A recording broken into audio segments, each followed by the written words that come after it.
ponencias y muchas personas, casi 50 ponencias tenemos el día de hoy. Ha sido un gran éxito esta llamada y este encuentro científico sobre investigación y perspectivas de género, entonces tenemos que respetar un poquito el programa. Entonces, para mí es de verdad un honor, un motivo de gran satisfacción inaugurar ese primer encuentro. Estar aquí con Marisa Calero también es todo un honor, darle la bienvenida. Y para ello quiero darle las gracias al Vicerrectorado de Política Científica, en específico la Unidad de Cultura Científica, y a la Unidad de Igualdad y la Cátedra Leonor de Guzmán para hacer posible este evento. Realmente la organización de ese evento, como muchas cosas que se están haciendo en la Universidad de Córdoba, ha sido posible eso, gracias a la colaboración de diferentes servicios. Y diferentes centros dentro de la universidad, porque creemos que podemos hacer igualdad cuando las instituciones se lo creen y colaboran en ello. Y entonces por eso estamos muy contentas, muy satisfechas. Y para mí es razón de gran orgullo poder estar aquí ahora. También este encuentro representa el ejemplo que se puede hacer las cosas de otra forma, que el feminismo en el fondo nos enseña. Podemos trabajar de una forma colaborativa y horizontal. Y por eso es tan importante el encuentro de hoy. Podemos conocernos, conocer lo que se hace en la Universidad de Córdoba, todas las trayectorias de todos estos años, de todos los grupos de investigación, grupos docentes, personas que han estado trabajando en temas de igualdad desde hace mucho tiempo y mucha trayectoria. Y por eso para mí también es un gran razón de aprendizaje y de orgullo estar aquí. Y que todas esas personas se puedan reunir, era una demanda también de la sociedad. De hecho, esta acción entra dentro de nuestro programa electoral, me lo he apuntado porque en la memoria hay que acordarse también del programa electoral después de unos meses, que era el objetivo 5, apuesta por una investigación y transferencia de calidad que integre el feminismo, la igualdad, la inclusión y el compromiso social. En específico, la acción 3, organizar eventos académicos para el intercambio de posicionamiento, avances, propuestas de docencia e investigación interdisciplinares feministas capaces de establecer sinergia. Y es de esa sinergia que estoy orgullosa en esta Universidad de Córdoba. Y para mí es un gran honor daros la bienvenida. Pero no es solo una necesidad de la Universidad de Córdoba, es la sociedad que nos pide una investigación con perspectiva de género.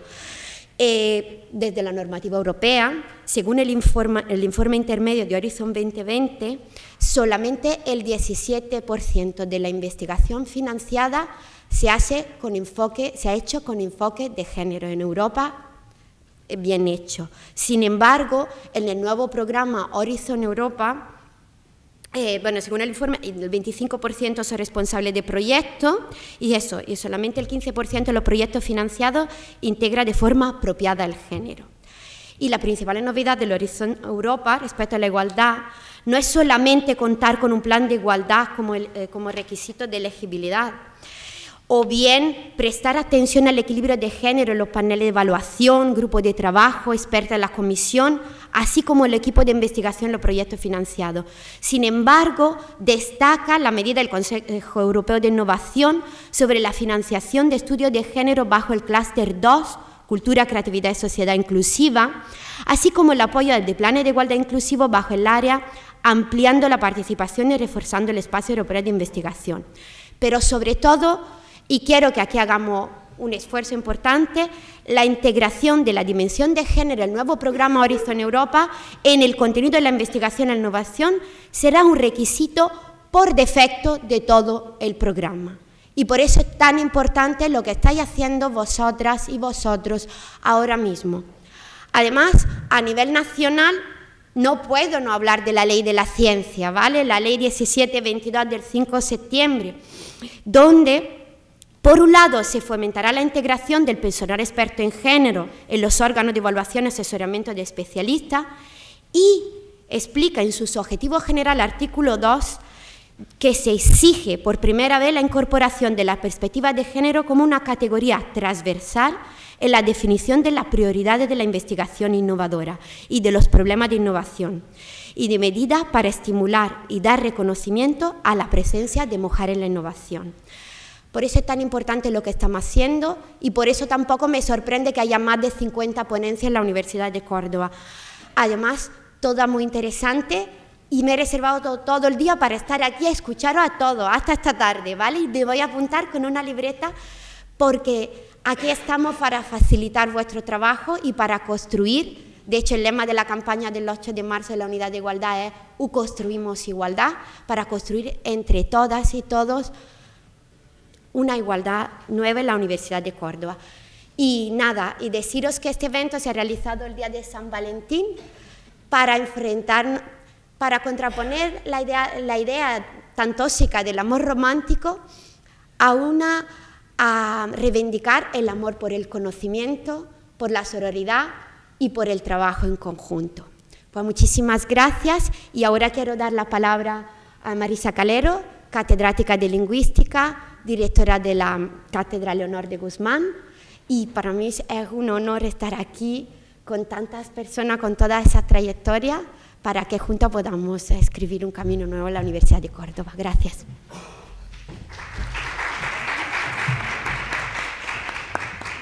Bien, pues muchísimas gracias y mi agradecimiento para los vicerrectorados que están implicados en esta organización del primer encuentro científico sobre investigación con perspectiva de género, a la vicerrectora Sara Pinzi, por supuesto, que tenemos aquí, a la vicerrectora María José Polo también, y a las directoras de las respectivas unidades implicadas también en este evento, Silvia Medina, Elena Lázaro y Celia Prado, especialmente Elena Lázaro, que fue quien me contactó directamente en nombre de las vicerrectoras y directoras de las unidades. Bien, pues ciencia, tecnología y género, la importancia de los márgenes. Quería comenzar haciendo hincapié en este concepto de los márgenes. ¿Por qué? Porque las mujeres solemos estar en ese espacio, en los márgenes, al menos desde un punto de vista histórico, así ha sido habitualmente. Y entonces voy a empezar haciendo un breve resumen de las partes en que voy a dividir esta rápida intervención, que me han dicho las organizadoras, dispongo de media hora, ¿no? A ver si lo consigo. Pues hago una breve introducción sobre la importancia de los márgenes en la cultura, después hablaré de la importancia de los márgenes en las ciencias y en el campo de especialidad en el que yo he estado trabajando y continúo trabajando todavía, la historiografía lingüística. En tercer lugar, hablaré de manera muy general de las ideas sobre la investigación feminista, que es un nuevo paradigma, y por último haré unas rápidas conclusiones. Pues la importancia de los márgenes en la cultura se demuestra de muy diferentes maneras. Si vamos a la historia del libro, veremos que en un momento de la época medieval se incorporaron imágenes marginales a los pergaminos, a los códices, y esto dio un nuevo espacio de expresión a los miniaturistas y además la posibilidad de que los lectores tuvieran delante una información mucho más rica y compleja. Si vamos a la historia de las lenguas española y euskera, vemos que es importantísimo para la historia de esas lenguas esos códices medievales llamados glosas silenses y emilianenses, por el lugar donde se encontraron, los monasterios de San Millán de la Cogolla y el monasterio de Santo Domingo de Silos, y vemos cómo en esos códices escritos en latín había unas anotaciones al margen que trataban de explicar las palabras que no se entendían en latín, ¿no? Y esas son precisamente las primeras muestras tanto de la lengua castellana como de la lengua euskera, y con esto quiero demostrar o mostrar la importancia que tienen también los márgenes en la historia de estas lenguas. Si pasamos a la historia de la pintura, todo el mundo sabe que hubo una serie de artistas en el Renacimiento que no llegaban a firmar sus obras, normalmente en los márgenes, ni cobraban en dinero, sino que cobraban en regalos. Las mujeres que empezaban en el Renacimiento a dibujar, a pintar, pues eran precisamente estas personas que no podían llegar a firmar sus obras ni cobraban en dinero, cobraban en especies o en regalos.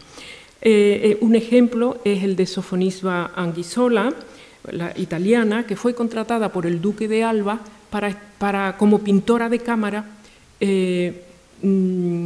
para pintar a la esposa de Felipe II, Isabel de Valois, pero claro, no le podía hacer el contrato como pintora de cámara porque estaba prohibido. Los cánones, la normativa era que las mujeres no podían ser pintoras de cámara. Entonces la contrata como dama de compañía de la reina, pero ella hace el retrato de Felipe II y hace una serie de retratos a nobles y aristócratas de la época. Pero claro, ella no firmaba, con lo cual sus obras quedaron, durante mucho tiempo se atribuyeron a pintores de la talla de Tiziano, por ejemplo, Claudio Coello o el Greco. Ahí tenemos un retrato de ella, pero ahí sí está firmado porque fue antes de esa contratación como pintora de cámara, ¿no? Al lado tenemos la historia de la literatura también como un ejemplo de la importancia que tienen los márgenes. En la época medieval surge a finales la conciencia literaria construida también desde la marginalidad social.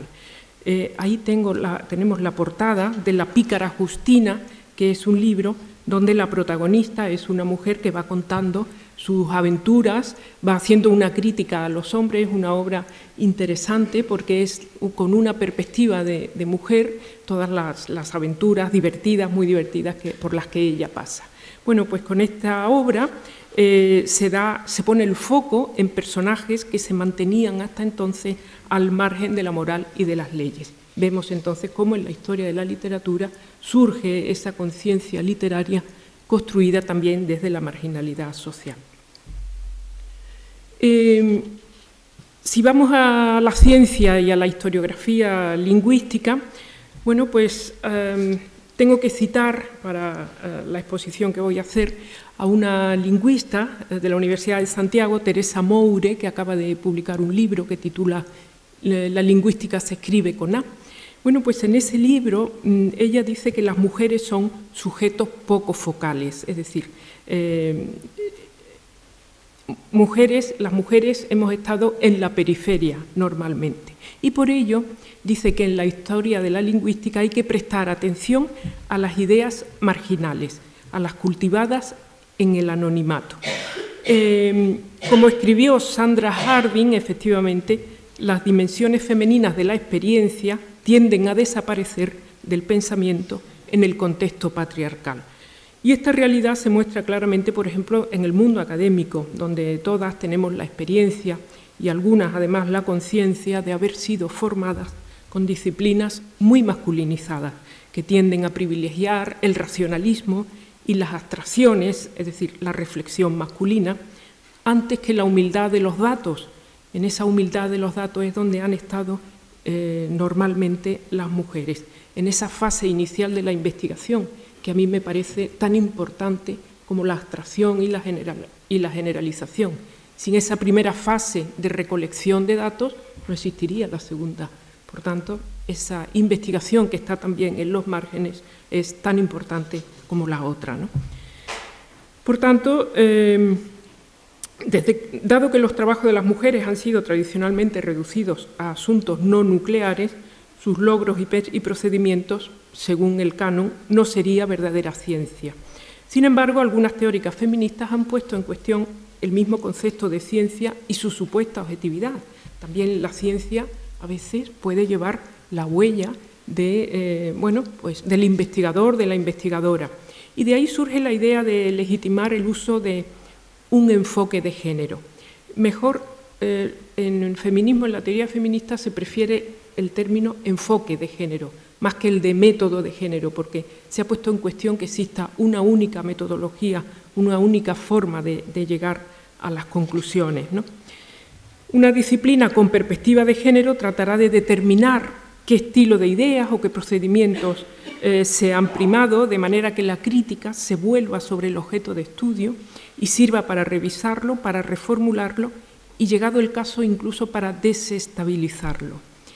Esta apuesta es atrevida porque va hacia los mismos cimientos, porque remueve los mismos cimientos de las ciencias en general y sobre todo de las ciencias humanas, ¿no? Pero es una idea revolucionaria, esta de desestabilizar el sistema, ¿no? Una idea que viene apoyada por nuevas investigadoras que afirman que las metodologías científicas tradicionales no nos valen, ya que reproducen los sistemas de saber en función de paradigmas dominantes. De ahí que ciertas teóricas feministas prefieran abandonar esa palabra metodología para sustituirla por enfoque, perspectiva, mirada de género. En todo caso, el enfoque de género se propone intentar pensar de una manera diferente, incluso contra lo que una misma cree o uno mismo cree. El reto me parece que merece la pena porque, dice Sandra Harding, si no están mediadas por la lucha y el análisis feminista, las prácticas y el pensamiento característicos de las mujeres seguirán formando parte del mundo creado por la dominación masculina.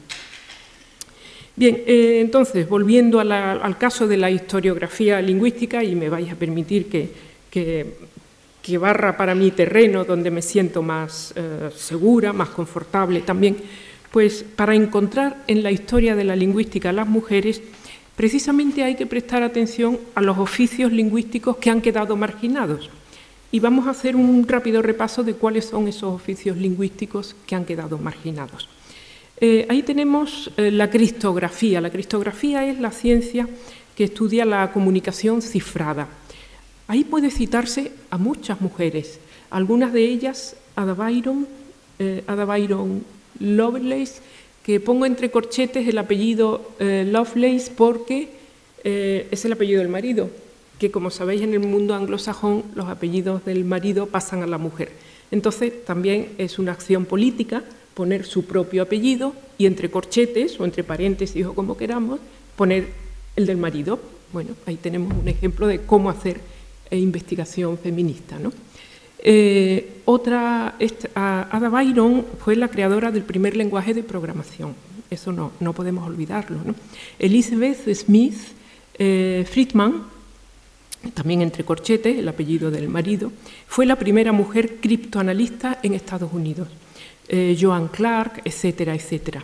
Esta Joan Clark fue compañera de Alan Turing, que es el más conocido, ¿no? Que trabajó en el proyecto Enigma y que fue el proyecto que descifró los códigos secretos que utilizaba el ejército nazi. Pues ahí estaba esta mujer, Joan Clark, pero el que pasa a la historia es Alan Turing, ¿no? Que hay incluso una película sobre o debe haber más de una, ¿no?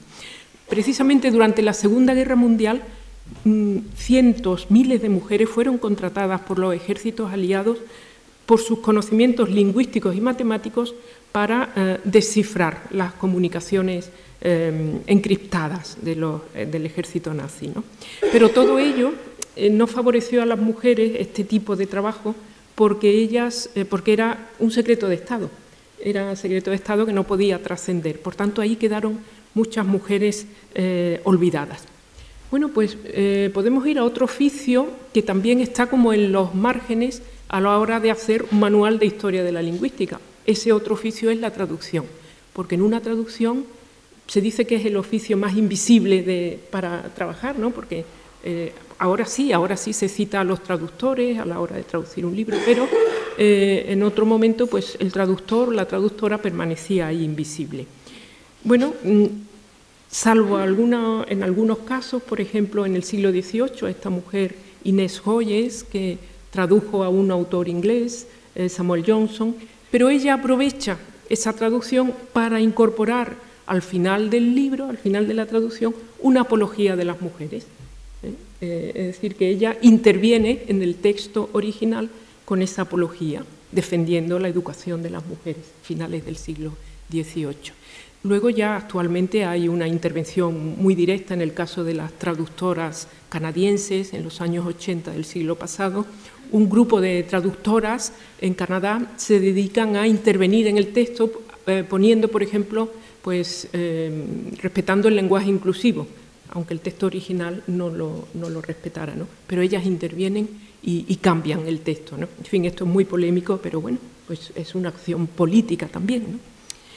Si vamos a otra disciplina como la primatología, nos encontramos que es un oficio también lingüístico que ha sido marginado. La primatología es el estudio de la comunicación animal de los primates, ¿no? Bueno, pues ahí destacan muchas mujeres, Jane Goodall, que estudió los chimpancés, Dian Fossey, que es conocida por esa película Gorilas en la niebla, que seguramente conoceréis, y en fin, hay algunas otras primatólogas que para el tema de la comunicación, la zoosemiótica, la comunicación animal, han sido importantísimas.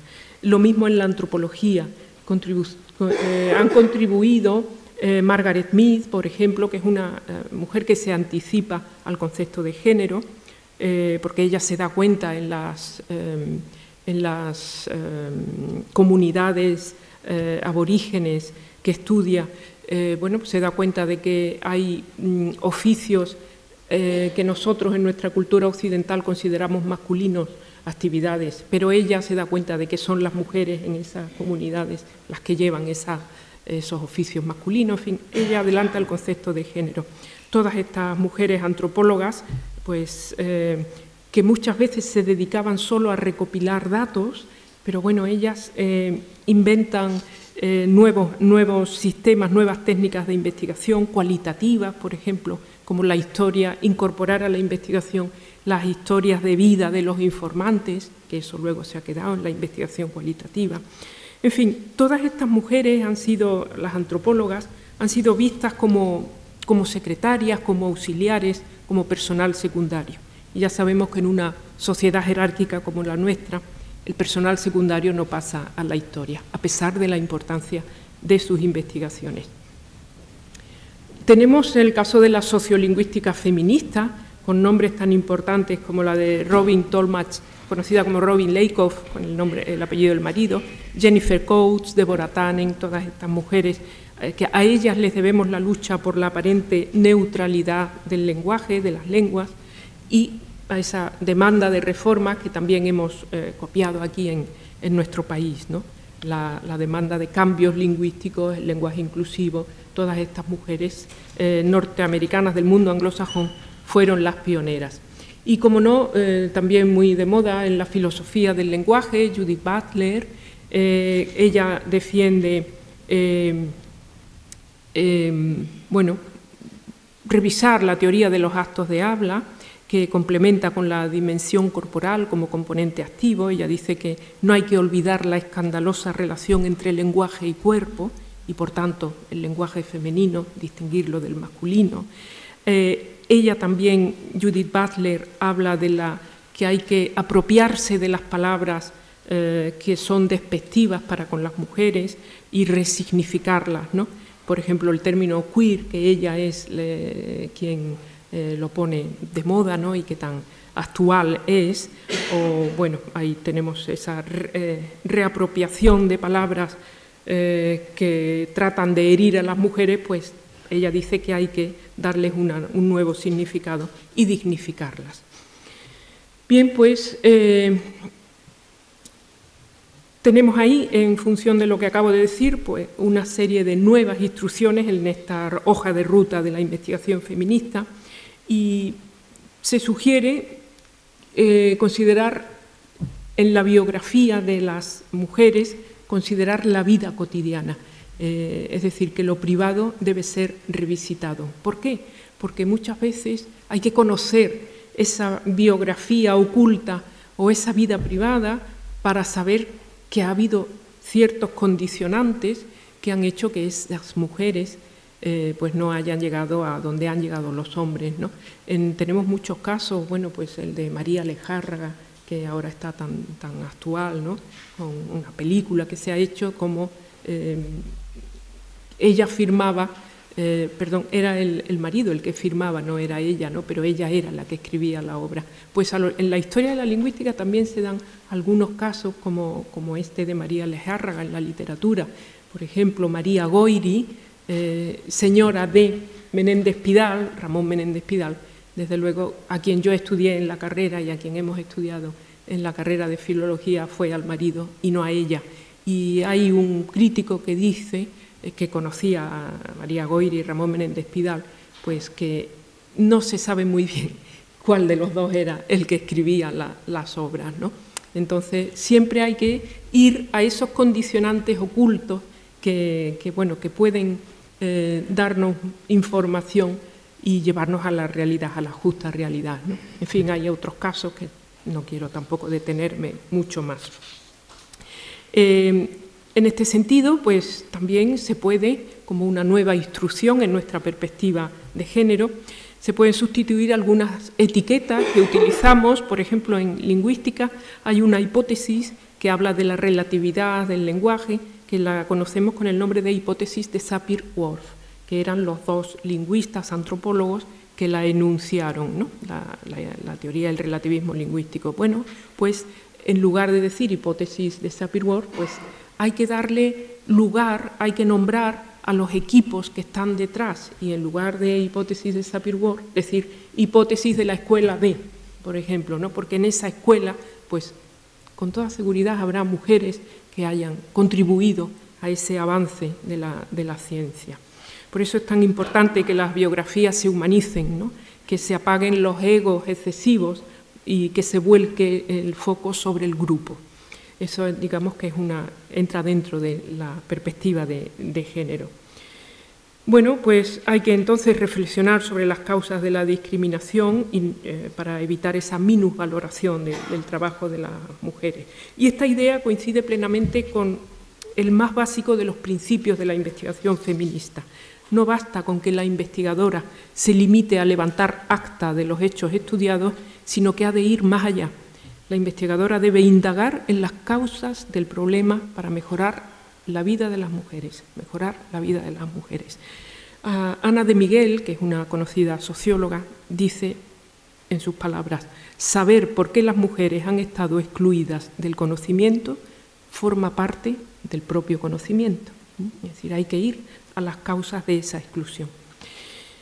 Pues unas ideas generales, y con esto voy terminando, sobre la investigación feminista. La investigación feminista sabemos que es un nuevo paradigma que surge en la década de los 70 del siglo pasado, que pregunta nuevas cuestiones, que propone nuevas explicaciones y nuevos procedimientos. La investigación feminista tiene en cuenta el género, no confundir con el sexo, digamos que eso es básico, ¿no?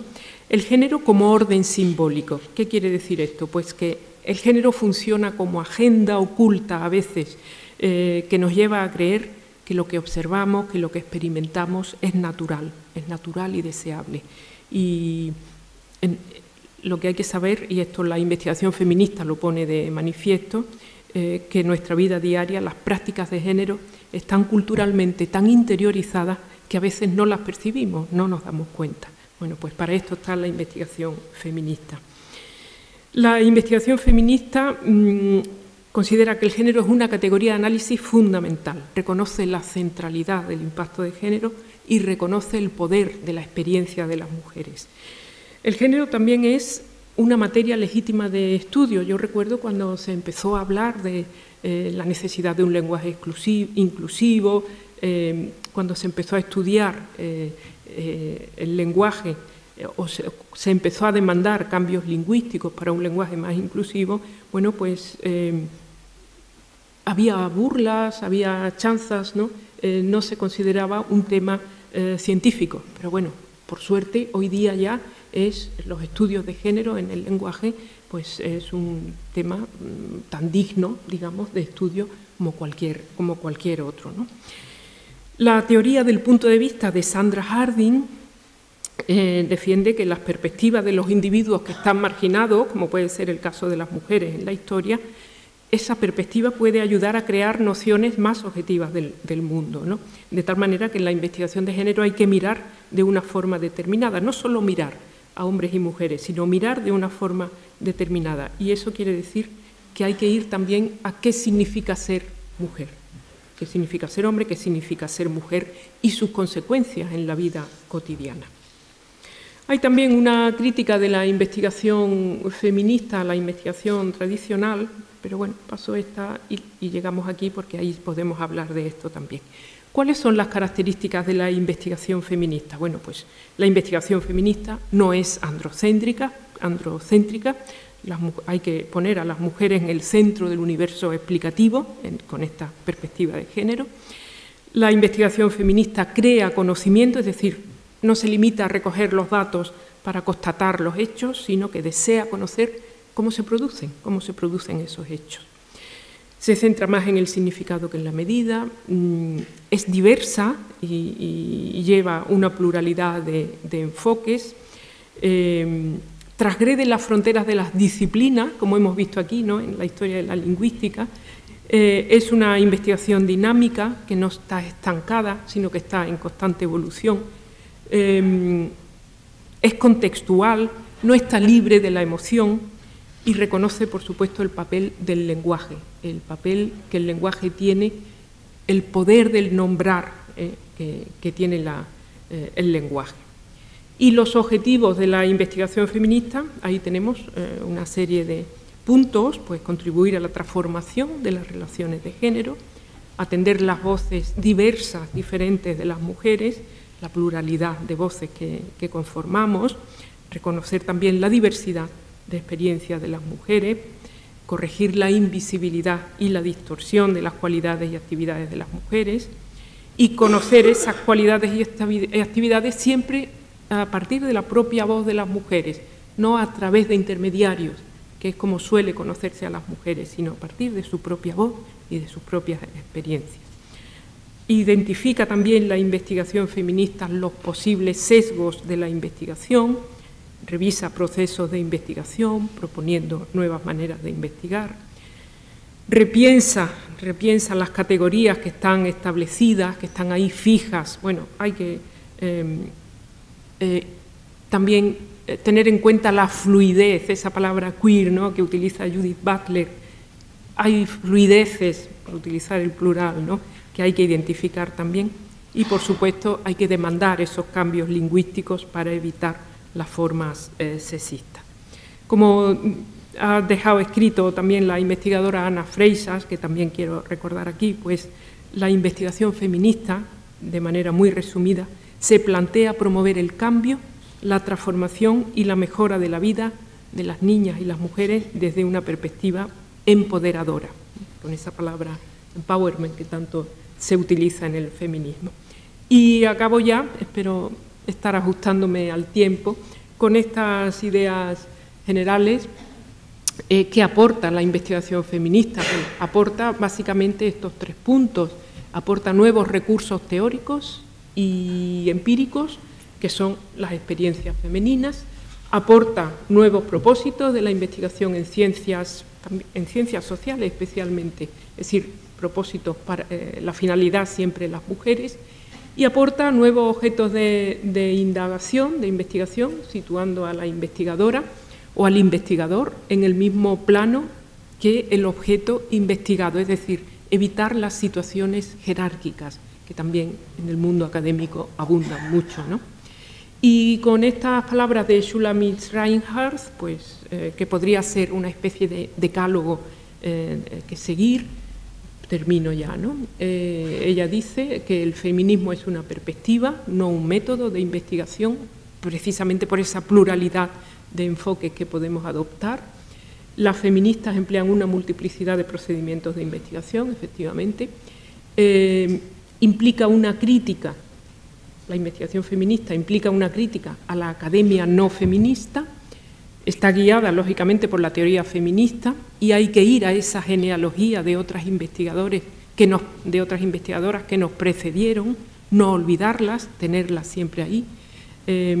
La investigación feminista puede ser a veces transdisciplinaria, se propone impulsar el cambio social, se esfuerza por representar la diversidad humana, trata de incluir al investigador e investigadora como persona en las investigaciones, no dejarlas al margen, intenta establecer relaciones sociales con las personas estudiadas y, por último, trata de establecer una relación especial con el lector, con la lectora, es decir, esa emoción, ¿no?, de manera amplia, que debe estar ahí siempre en la investigación con perspectiva de género. Y bueno, con esto acabo y espero que os haya interesado. Mis disculpas por esa barrer para casa, ¿no? Porque he hablado más de lo que sé. A veces no es fácil hablar en líneas generales, sobre todo cuando hay tantas disciplinas implicadas en la investigación feminista, ¿no? Posiblemente, claro, he tenido que hablar de generalidades, ¿no? Porque no, a veces no sé, un procedimiento no es aplicable a otro. Pero en el caso de la historia de las disciplinas, creo que sí se pueden encontrar características comunes, ¿no? Porque, por eso decía, porque ahí las mujeres han estado en los márgenes y hay que ir a esos márgenes, bueno, creo que ha quedado claro la importancia de los márgenes, ¿no? Que es donde normalmente hemos estado las mujeres.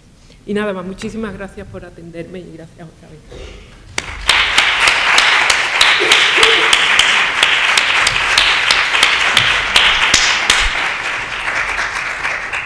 Muchísimas gracias, Marisa. Es un placer para escucharte y de verdad tan inspiradora. Y quería preguntar si en la sala había alguna pregunta sobre la ponencia o alguna intervención. Vale. Sí.